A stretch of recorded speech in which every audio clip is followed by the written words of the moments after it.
Bonsoir à tous, vous êtes en Lorraine, je suis ravie de vous retrouver en ce 25 décembre. Il est encore temps de vous souhaiter un très joyeux Noël à tous. Appelez les enfants à présent s'ils n'étaient pas déjà devant la télé, car on vous propose un joli conte de Noël, l'histoire de Manfoubi et le lapin Zinzin, écrite et racontée par un franco-gabonais qui travaille avec les jeunes des quartiers de Nancy et de Vendeuvre. Son spectacle poétique est aussi devenu un livre. Valérie Odile et Eric Molotov l'ont rencontré. Il était une fois, dans un village perdu au cœur d'une forêt africaine, un lapin un peu foufou, le lapin Zinzin.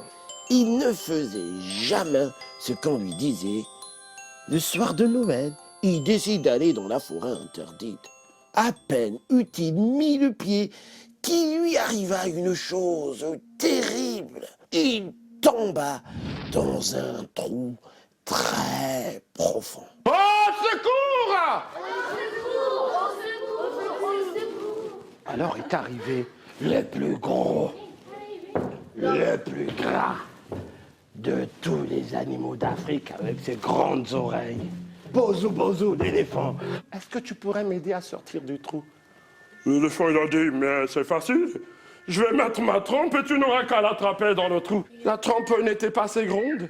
Et Bozo Bozo a dit, désolé, ma trompe n'est pas assez grande. Bonne chance. Et il est parti. Il a laissé le petit lapin tout triste. Et le petit lapin, il a dit, c'est fichu, c'est foutu. C'est fichu, c'est foutu, je ne peux rien faire plus. C'est fichu, c'est foutu, à l'aide, je suis maman. C'est fichu, maman. C'est foutu, je ne peux rien faire de plus. Fichu. Chaque personnage est porteur d'attributs. On a Bozo Bozo l'éléphant. Il est gros, il est fort, il est puissant. C'est le vrai roi de la forêt. Et ben lui, avec sa force, il parvient pas à aider le petit lapin Zinzin. Et puis, on a la hyène rigolarde, au fait, rusée, maligne, et qui, plutôt qu'aider le petit lapin, se moque de lui. Le petit lapin dit à la hyène, arrête de rire. La hyène a dit, d'accord, j'arrête de rire. Et là, on a l'antilope philosophe. Je crois que c'est ma préférée, hein, un peu ici, là. C'est-à-dire que l'antilope un peu aristotélicienne, comme ça, qui arrive avec des grandes pensées, des grandes élucubrations savantes. Trou ou pas trou? Telle est la question. Mais le petit lapin, il savait bien que c'était pas dans sa tête, cette histoire de trou. Et puis l'antilope philosophe est allée, c'est la seule, elle est partie. Dans ce conte, les valeurs que je voulais transmettre, c'est les vraies valeurs de l'entraide, de la fraternité. C'est quoi être frère, au fait? C'est quoi être miséricordieux, au fait? C'est quoi être charitable?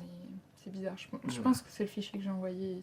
Et pour mieux faire passer son message, Chic Polite a décidé d'en faire un livre avec des petits personnages bruts, en pâte à modeler, qui, dans les mains de Myriam Schott, prennent vie. Je trouve que l'histoire de Lapin Zinzin, ça véhicule vraiment une belle valeur, un bel espoir aussi, qu'on se retrouve toujours à un moment donné dans un trou, dans une galère, et que savoir qu'il y a toujours quelqu'un pour nous aider, et nous-mêmes aussi pouvoir aider les autres. Enfin, je pense qu'on peut se retrouver autant dans la tortue que le lapin, et que c'est ça qui est intéressant, c'est que voilà, l'amour vraiment, c'est pas l'amour égoïste, c'est vraiment voilà, se donner pour l'autre.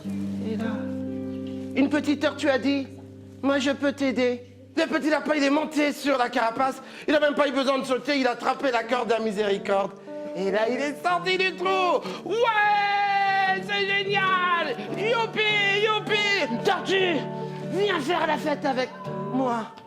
Il est important de savoir une chose, que ce petit lapin qui était zinzin, il est devenu malin parce qu'il a appris une chose de très très importante. C'est que dans la vie, quand on croit que tout est fichu, que tout est perdu, eh ben non. Il suffit de regarder. En haut, il y a toujours de l'espoir. Et puis aussi, qu'on a besoin de tous les autres, et même des plus petits, pour former la plus belle corde, la plus belle miséricorde. C'est ça le message de Noël. Joyeux Noël à tous!